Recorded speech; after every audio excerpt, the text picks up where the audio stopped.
Je lis dans le livre de Proverbes chapitre 29 au verset 25, à partir du verset 25.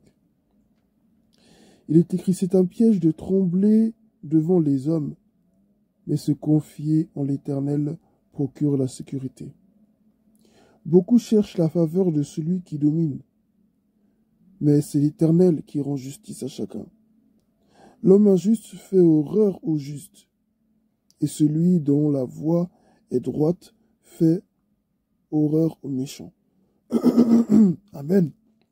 Ici, il y a une confrontation entre le juste, l'injuste, ce qui est normal, ce qui ne l'est pas, ce qui est juste, ce qui ne l'est pas devant Dieu.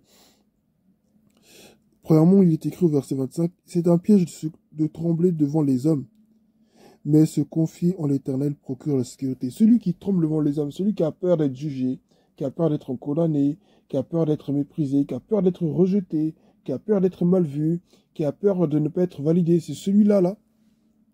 Amen. C'est celui-là qui a vraiment un problème. C'est celui-là qui ne peut pas faire honneur au Seigneur. Parce que si tu as peur des hommes, lorsque Dieu va t'envoyer, tu n'iras pas. Si tu as peur des hommes, si tu as peur de ce que ton père, ta mère va dire, lorsque Dieu va t'envoyer, tu n'iras pas. Lorsque Dieu va t'envoyer vers tes amis, tu n'iras pas. Parce que tu as peur que tes amis vont se moquer de toi. Tu as peur qu'on te rejette. Voilà pourquoi. Il vaut mieux se confier en l'Éternel qu'avoir peur des hommes. Dieu a dit à Jérémie, si tu trembles devant eux, si tu as peur, je te ferai trembler devant eux. Gédéon devait briser l'autel de son père. S'il avait eu peur au point de ne pas briser l'autel de son père, enfin, au point de ne pas briser, pardon, l'idole que son père avait fait, qu'on lui avait demandé de faire, il n'aurait pas remporté la bataille. Amen. Donc c'est important de ne pas avoir peur. À chaque fois que Dieu se révèle à ses enfants, il demande à ce qu'il n'ait pas peur. Parce que la peur fait obstacle à la foi. La peur est l'opposé de la foi. La peur ne permet pas d'accomplir la volonté de Dieu. La peur te rend désagréable vis-à-vis du Seigneur. Parce qu'elle révèle à quel point tu n'as pas confiance en Dieu. Amen. Donc fais confiance au Seigneur, faisons confiance au Seigneur, et c'est là que nous serons en sécurité. C'est là que nous serons heureux. Il dit deuxièmement, beaucoup recherchent la faveur de celui qui domine, mais c'est l'Éternel qui rend justice à chacun. Parfois, nous sommes dans des milieux, dans des endroits, et vous voyez, souvent, nous donnons la place d'honneur aux personnes qui sont assez estimées dans la société. Ah, c'est un ministre, c'est un pasteur, c'est un homme qui a beaucoup d'argent. Alors, des fois, certains parents sont prêts à donner leur fille en mariage à un homme, juste parce qu'il est riche, sans même chercher à savoir comment cet homme a fait pour devenir riche, sans même chercher à savoir si leur enfant aimait vraiment cette personne. Amen.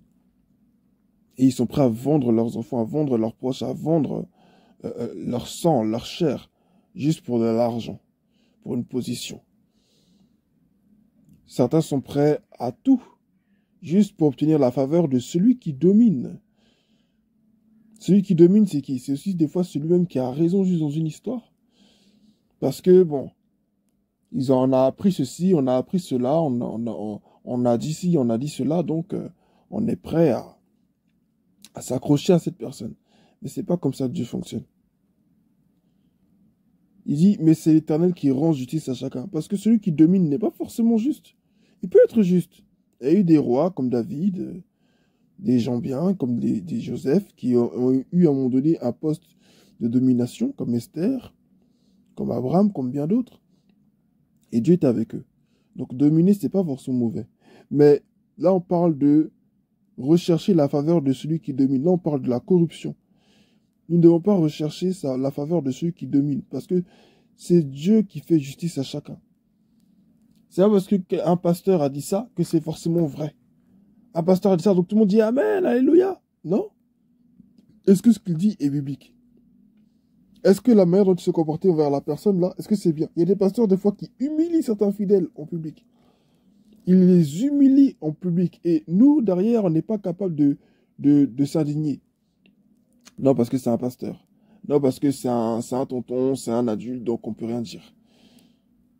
Ne serait-ce que pour aller réconforter la personne qui a été humiliée. On n'est pas capable de le faire. On ne te dit pas forcément d'aller crier sur ton pasteur, c'est pas ça qu'il s'agit. Mais ne serait-ce que d'aller réconforter la personne ou au moins d'avoir une pensée pour elles. Non. Mais là, c'est les pasteurs, c'est des pères, hein. Donc ils font ce qu'ils font. Ça, c'est de l'idolâtrie. Et Dieu n'aime pas ça. On en reparlera sans doute dans une autre vidéo un jour, si Dieu le permet. Mais un enfant de Dieu ne doit pas être dans l'idolâtrie. Nous devons aimer nos pasteurs, nous devons aimer nos autorités, nous devons aimer ces personnes. Nous ne devons pas les idéaliser, les idolâtrer au point, même pas au point, mais nous ne devons pas les idolâtrer tout court. Et nous ne devons pas les aimer ou être soumis à eux au point de valider tout ce qu'ils font, parce que tout ce qu'ils font n'est pas juste devant Dieu.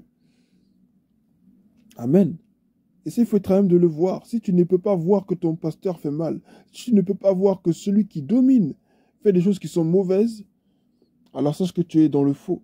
Sache que tu es en train de vivre à l'encontre de la volonté de Dieu. Non, mais c'est soumis aux autorités. La soumission aux autorités a des limites.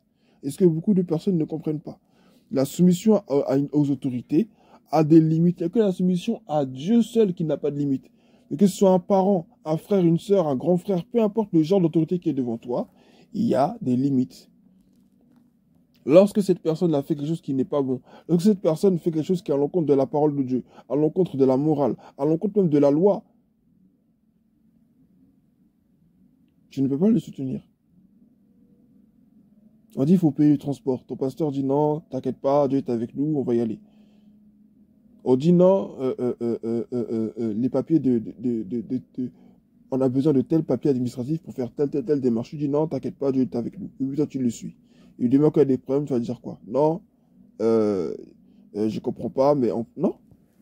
C'est toi après-demain qui va dire non, mais dans cette église, les gens sont des escrocs. Mais est-ce que toi, là, quand les gens faisaient leurs 400 coups, tu n'étais pas avec eux?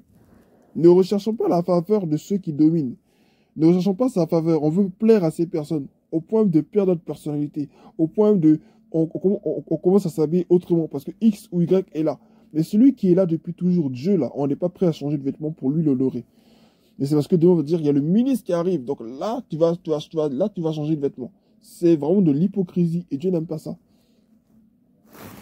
Dieu n'aime pas ce genre de choses. Amen. Dieu n'aime pas ce genre de choses. Dieu n'aime pas ça. Donc s'il vous plaît, frères, sœurs en Christ, veillons à cela. Veillons à ne pas rechercher la faveur de celui qui domine. Reste authentique, peu importe ce qui se passe.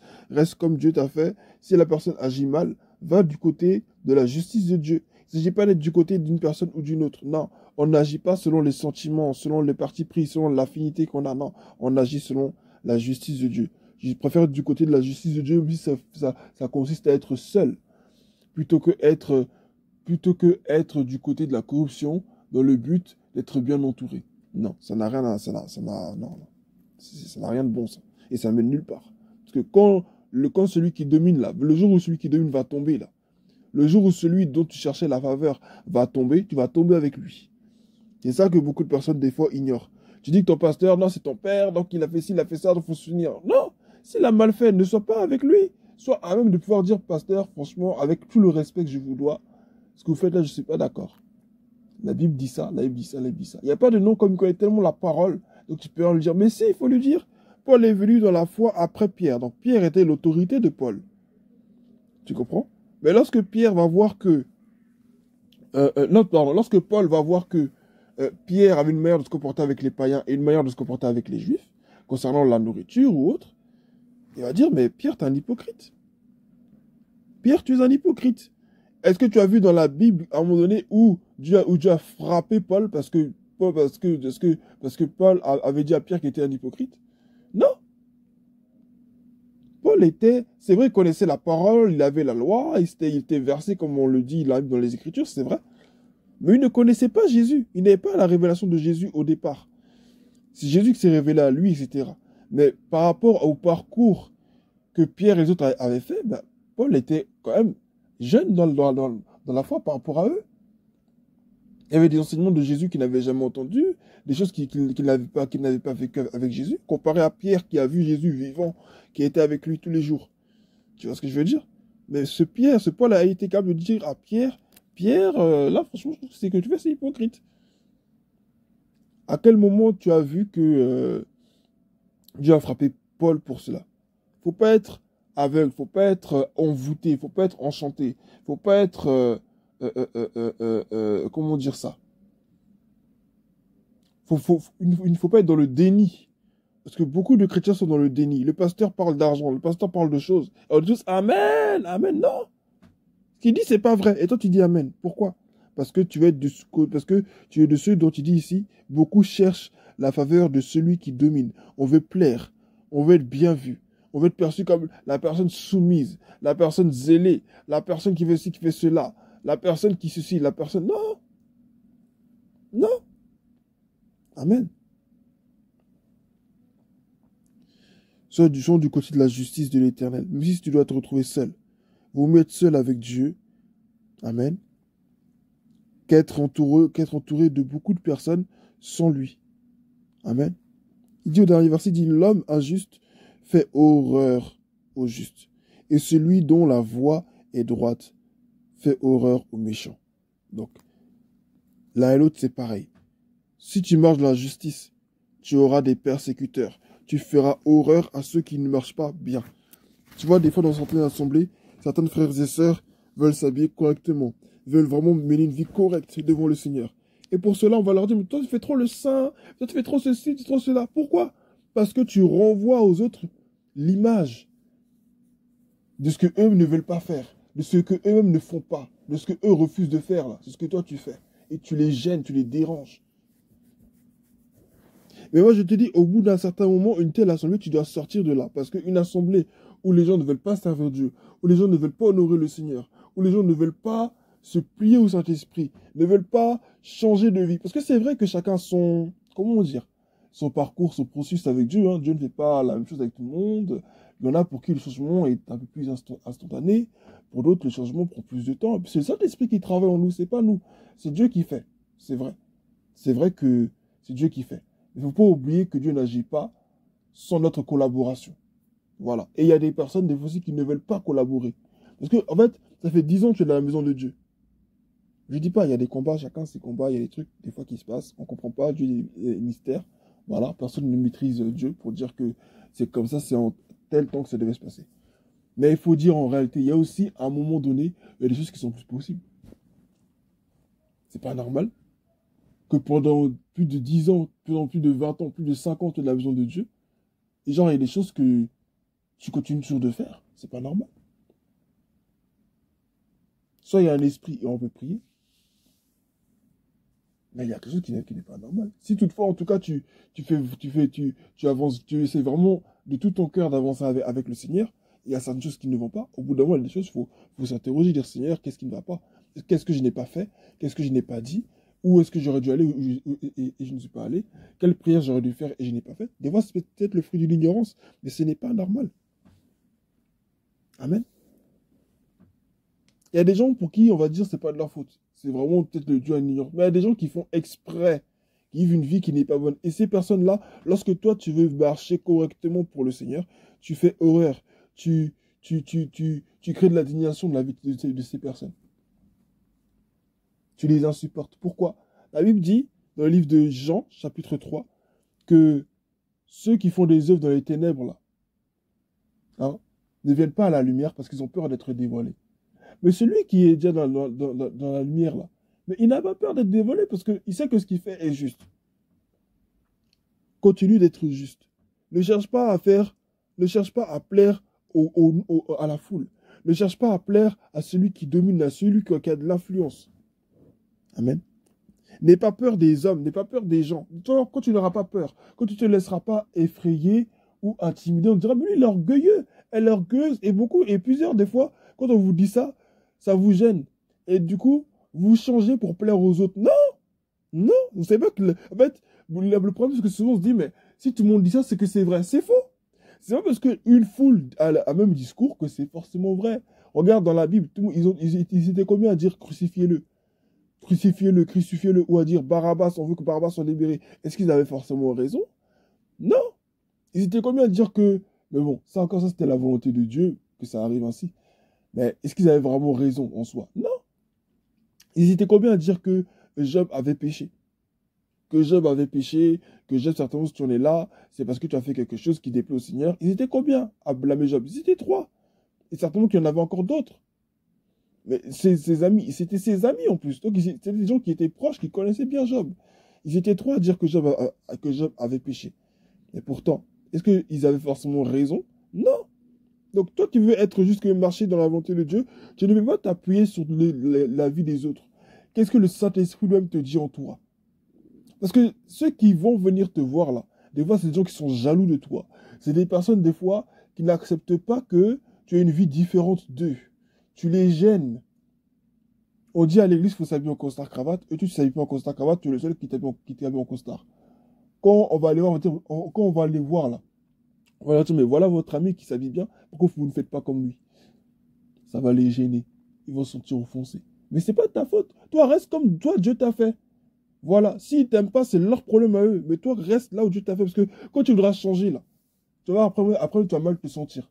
Le but, c'est pas d'être comme eux, hein.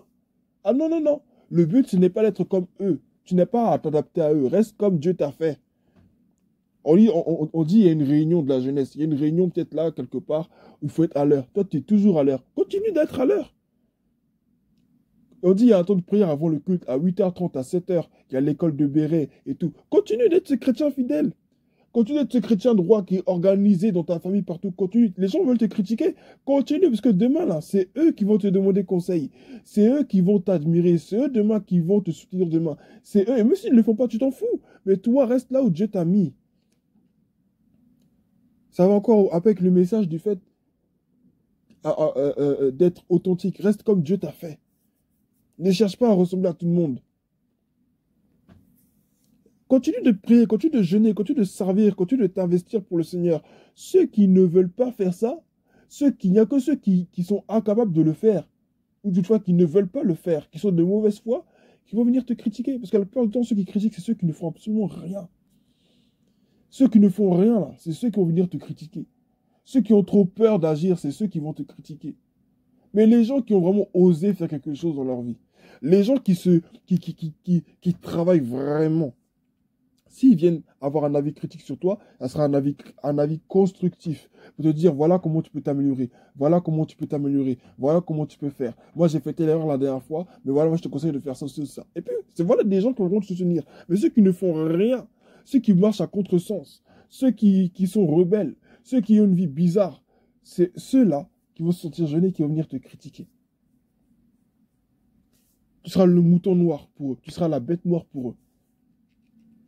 Pourquoi? Parce que tu leur envoies une image de ce qu'eux, ils devraient faire et de ce qu'ils ne font pas. C'est une honte pour eux. Mais ne les écoute pas. La pire erreur que tu pourrais faire, c'est d'écouter ce que les autres te disent. Amen. Alors, suis la voie du Seigneur. Reste fidèle au Seigneur. Amen. N'aie pas peur des hommes. Ne tremble pas devant eux, parce que le Dieu est avec toi, c'est lui ta sécurité. Deuxièmement, ne cherche pas à avoir l'approbation de celui qui a de l'influence, de celui qui a... Parce que c'est comme ça que les injustices se font. C'est comme ça que les injustices se font. Il y a un homme qui est là, ça fait 10 ans, il sert fidèlement dans l'église, il est diacre, on est même prêt à faire de lui un pasteur, parce que finalement, c'est son appel aussi. Et parce qu'il y a le fils d'un ministre qui est arrivé. Il y a le fils d'un grand homme de Dieu qui est arrivé. Il y a un homme qui est riche dans l'église. On va dire, bon, toi, mets-toi de côté, puis on prend l'autre. Mais c'est pas comme ça que Dieu fait. L'autre qui vient là, après, il fait du n'importe quoi. Il y a du désordre dans l'église. La présence du Saint-Esprit qui était là avant n'est plus là. Et on se plaint pour dire, l'œuvre de Dieu n'avance pas. Mais comment vous avez fait pour mettre l'autre de côté? C'est pas une histoire de personne. C'est une histoire de justice. Et Dieu est contre la justice. Peut-être la personne que vous allez mettre de côté, là, hein, elle va rien dire. Parce que pour elle, son but, elle, c'est de servir Dieu. Donc, elle a son fiche. Elle peut se sentir un peu blessée, mais... Voilà, elle va passer autre chose rapidement, peut-être parce que pour elle, le plus important, c'est de servir le Seigneur, donc elle s'en fout, elle n'est pas là pour les rôles. Et elle sait que quand le temps de Dieu viendra, ce qui est à elle, elle l'aura, donc elle s'en fout. Mais vous qui avez causé injustice, vous allez le payer. Ne sois pas de ces personnes-là. Toi, reste fidèle au Seigneur. Ne donne pas... Je ne dis pas que ceux qui ont de l'influence, ceux qui sont grands, il ne faut pas les aimer, il faut les rejeter. Dieu n'est pas contre ces personnes. Mais les honorer au détriment d'autrui, c'est ça qui est mauvais. Et c'est de ça dont la Bible la parle. Les honorer au détriment de ta propre au prix de ta propre dignité, c'est ça que Dieu déplore dans la parole. Et ça, c'est un obstacle à ta vie, à ta vie, à ta relation avec le Seigneur. Ne tombe pas dans cette corruption-là. Ce matin, je veux t'appeler à ne pas tomber dans la corruption. Il dit, et le dernier point, c'est vraiment que lorsque tu es juste, là, tu fais horreur aux injustes. Lorsque tu es bon, tu es droit, tu fais horreur à ceux qui sont méchants. Comme dans Psaume chapitre 1. On parle de la vie du juste, qui milite, qui s'éloigne du mal, qui s'éloigne du péché, qui vont s'attacher au Seigneur et qui à la fin, et se tape planté près d'un courant d'eau. Ils portent, ils feront sa saison. Puis le méchant, eux, écoute, c'est la ruine, quoi. Eux, ils savent où mène leur chemin. Ils savent. Mais ils veulent pas changer. Il y a des gens qui sont dans la maison de Dieu. Il faut pas croire que c'est tout le monde qui est là et puis on va dire, bon, c'est une question de processus. Non, il y a des gens qui ne veulent pas vraiment changer. Et ils sont tellement hypocrites avec eux-mêmes, hypocrites avec le Seigneur, que non, ils vont mettre ça sur le dos de non, mais personne ne peut me juger, mais moi je fais. Non, mais moi je. Parce qu'ils prient en langue. Maintenant qu'on prie en langue, maintenant c'est forcément qu'on est spirituel. Ça n'a rien à voir. Et alors, on s'en fout de prier en langue, même si tu vois des anges, et alors, on s'en fout de ça. Montre-nous plutôt des fruits. Et on ne parle pas juste du fait d'être sympa avec tout le monde. Mais est-ce que tu as vraiment laissé l'Esprit de Dieu te transformer? Est-ce que tu es vraiment prêt à tout abolir? Si là, aujourd'hui, moi, le Saint-Esprit me dit, Isaac, toi qui n'aimes pas porter des joggings, toi qui aimes trop t'habiller en chemise, si je te dis, Isaac, maintenant, je veux que tu mettes tes joggings, tu t'habilles en survêt, parce que c'est comme ça que je veux que tu impactes le monde. Les gens vers qui je vais t'envoyer, c'est comme ça qu'ils s'habillent, donc je veux que tu t'habilles comme ça. Isaac, tu ne sais pas danser, mais je veux maintenant que tu apprennes à danser. Parce qu'il y a des lieux où je vais t'envoyer, il y a des lieux où je vais t'envoyer, et là-bas, il faudrait que tu danses pour impacter des personnes. Est-ce que je serais prêt à le faire? Parce que c'est bien de dire, ça avant je fais ça dans le monde, donc je vais arrêter. Mais c'est des choses maintenant que Dieu veut que je commence pour que des hommes et des femmes soient impactés. Comment je fais? Est-ce que je suis prêt à abandonner, moi, mon confort pour le Seigneur? Je ne parle pas des ruses humaines. Est-ce que je suis prêt à abandonner mon confort pour le Seigneur? Ou est-ce que je vais rester dans ma coquille? Parce que moi, c'est ce que j'ai connu. J'ai grandi dans un cercle assez religieux. Donc, je vais rester dans mon truc. Tu vois ce que je veux dire? En fait, c'est vraiment dans tous les sens que je suis en train de parler. Être juste pour Dieu. Marche de la justice pour le Seigneur, selon le Seigneur. Pas pour les gens. Pour Dieu. Ne te laisse pas corrompre. Ne te laisse pas avoir. Ne te laisse pas promener. Ne te laisse pas influencer. Ne te laisse pas corrompre. Hein? Tu as une vie de prière. Tu aimes le Seigneur. Tu aimes faire les choses. Fais. Ceux qui veulent te critiquer là, laisse-les. T'occupe pas d'eux. Non, mais lui, il est insolent, il est insolent. Faut pas t'occuper d'eux. On va te frapper, oh. On va te persécuter. Tout ça, ça fait partie de ton chemin.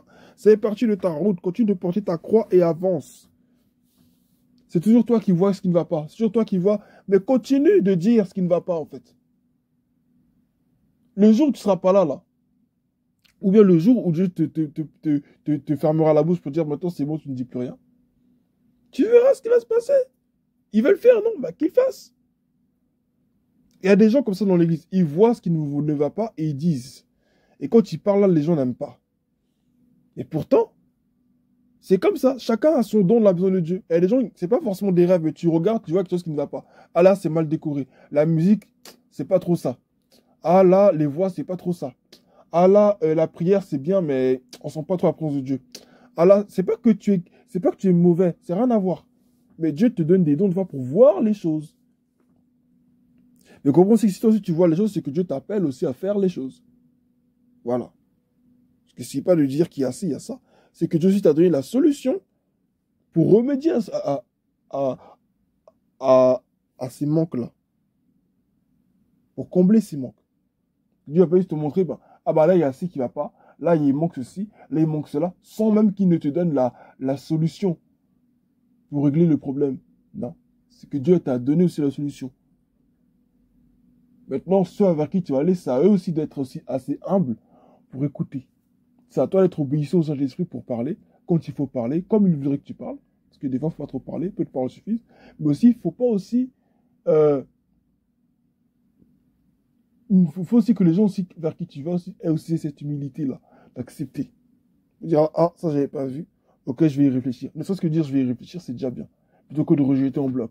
Ah, mais toi, tu as toujours quelque chose à dire. Non, comment tu as toujours quelque chose à dire? Attends, c'est pas parce qu'on est tous mouillés qu'il faut rester comme ça, quoi. Donc on est tous sales, mais on va rester comme ça. Pour dire, non, toi, tu fais pareil que nous, de quoi tu parles? Non. Au bout d'un moment, il faut bien qu'il y en ait un qui dise, non, en fait, stop, regardez, on est sale, c'est pas vous.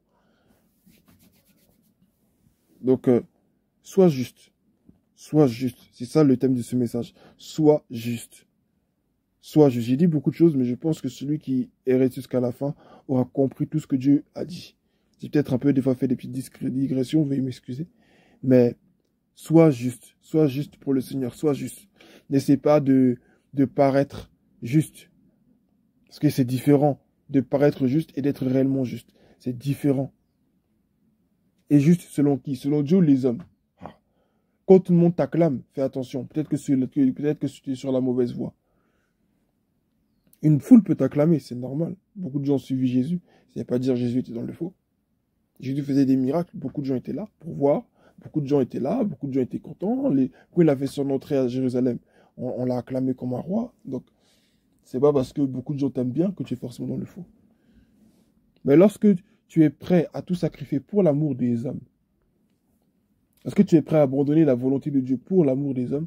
Là, tu es en train d'aller à l'encontre du plan de Dieu pour ta vie. Et ça, c'est dangereux. Donc, prends courage, mon frère, ma soeur. Fonce pour le Seigneur. Dieu est avec toi. Tu n'es pas seul. Et n'oublie pas de rester juste. Même si être juste, ça signifie être seul.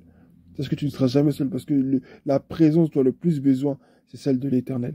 Continue de prier, continue de chercher, continue d'être juste, continue d'être droit, continue de mettre ta chemise, ton pantalon, ton jean, tes petits souliers, continue de t'habiller correctement pour aller à l'église, continue de mettre ce que tu as à mettre pour aller à l'église. Même si tu n'as pas de chemise ou souliers, ça c'est un exemple, hein, je parle du truc très traditionnel.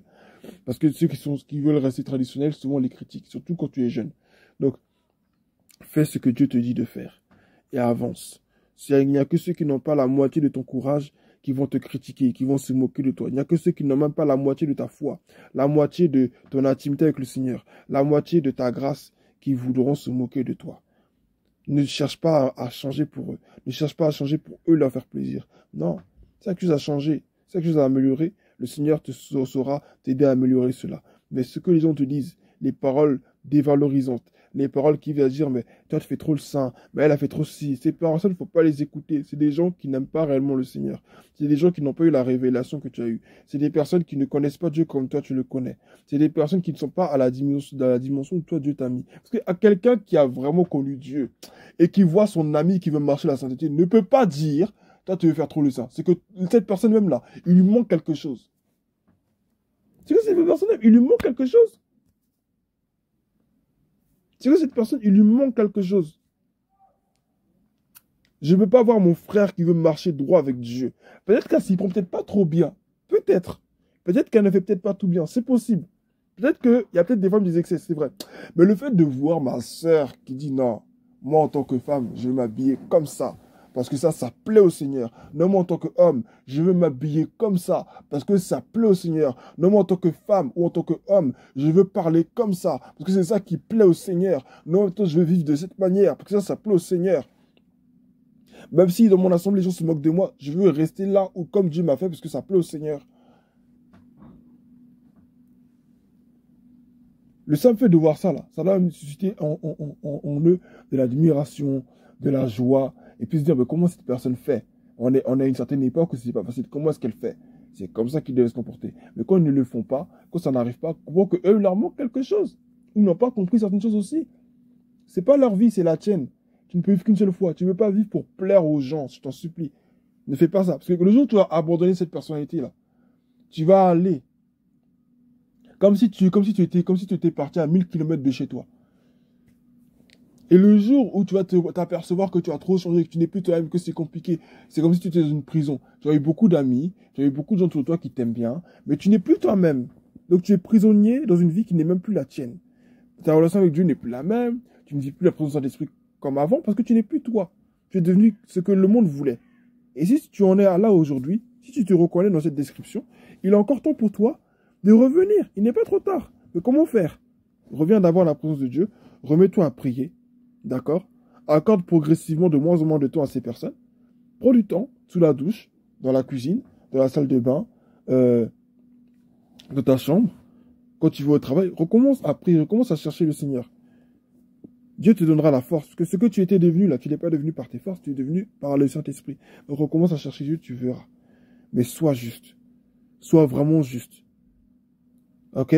Les effets de groupe, les effets de meute, là, pour dire que non, on est tous contre un. Vous savez pas que vous tous qui vous mettez contre cette personne-là, Dieu est avec elle? Vous savez pas? Même si cette personne, à la base, elle avait tort, là. Le fait que vous vous mettez tous contre elle, là, Dieu va la défendre. Vous savez pas ça? Ah, vous savez pas? Bah, je vous le dis. Dieu va la défendre. Même si à la base, elle avait tort. Parce que vous êtes tous, vous mettez à côté de cette personne. Dieu va la défendre. C'est tout. Parce que Dieu n'aime pas qu'on s'associe pour faire du mal à quelqu'un. Dieu n'aime pas ça. Non, mais elle est trop comme ci. Non, mais lui, il est trop comme ça. D'accord? Dieu va défendre cette fille-là. Dieu va défendre cette personne-là. Vous allez voir dans vos vies ce qui va se passer. Parce que Dieu déteste l'injustice. Dieu a horreur de l'injustice. D'accord? Dieu a horreur de l'injustice. Dieu a horreur de ça. Donc, que le Seigneur soit béni. Prends courage, mon frère, ma soeur. Prenons courage. Et n'oublions pas de marcher avec le Seigneur, notre Dieu, notre roi. Soyons justes. Amen.